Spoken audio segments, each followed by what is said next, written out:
Orang tua ini membawa sekarung uang ke bank untuk menyetor uang. Setelah melihat pegawai itu melihat banyak uang receh, wajahnya penuh dengan kebencian. Tunggu sebentar.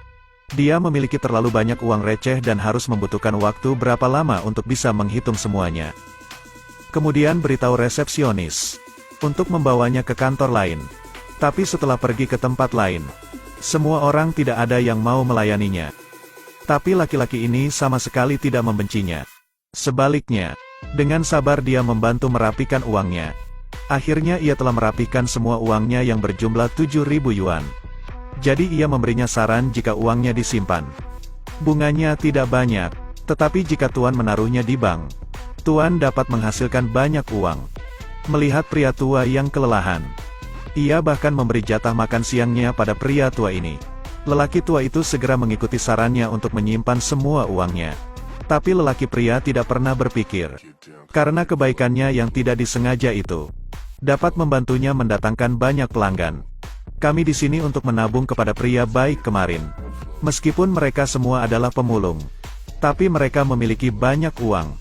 Akan tetapi mereka masih merendahkan para pemulung itu. Jadi salah satu dari mereka memberitahu manajer selama rapat, Tielu telah mengubah bank menjadi kamp pengungsi. Bahkan baunya tidak enak dan dapat merusak parah citra bank. Tetapi manajer mengatakan, selama ini bisa menghasilkan uang. Ia dapat melakukan apa saja. Akan tetapi wanita ini telah mengambil kesempatan. Ia berperan seolah-olah dapat menangani semuanya. Malam itu, ia bahkan mengambil hati manajer untuk mendapatkan posisi terbaik. Keesokan paginya, manajer datang menemui pria baik itu. Akan tetapi ia berpura-pura memujinya. Untuk menurunkan posisinya, ia memberinya posisi kepala lapangan. Sebenarnya dia mengirimnya untuk menjadi penagih hutang. Tielu mengira dia telah dipromosikan, dan terus berterima kasih kepada manajer. Jangan khawatir tentang semuanya. Saya yakin saya tidak akan mengecewakan harapan Anda.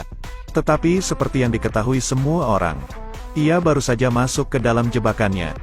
Sekarang wanita ini yang menagani orang-orang pemulung.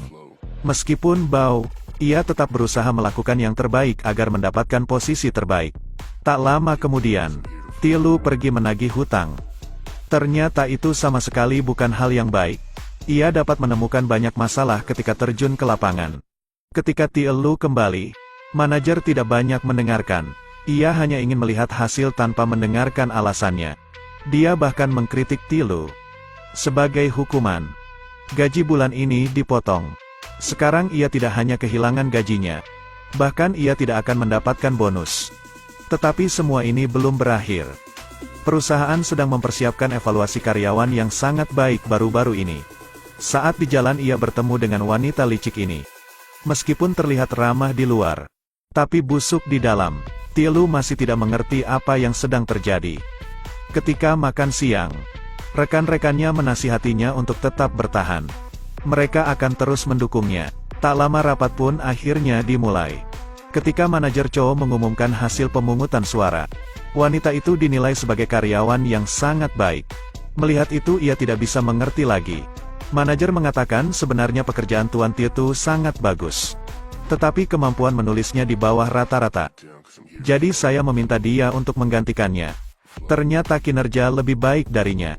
Sekarang tidak hanya tidak diakui. Sebaliknya, semua rekan kerja memihak padanya. Dia memberitahu istrinya tentang masalahnya.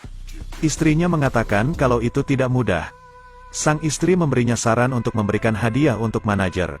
Jadi mereka membeli barang kelas atas dan membujuk suaminya untuk datang ke rumah manajer. Tetapi tepat di depan rumah manajer, ia melihat wajah rekan wanitanya berjalan keluar dari rumah manajer. Sebelum pergi, manajer memberinya banyak hadiah. Melihat pemandangan ini, Tieu baru ingat bahwa istri manajer sedang dalam perjalanan bisnis bulan ini. Saat ini ia tahu trik yang dilakukan teman kerjanya. Kemudian ia bertanya kepada istrinya, apakah hadiah ini masih pantas baginya? Meskipun begitu, kita harus tetap memberikan hadiahnya.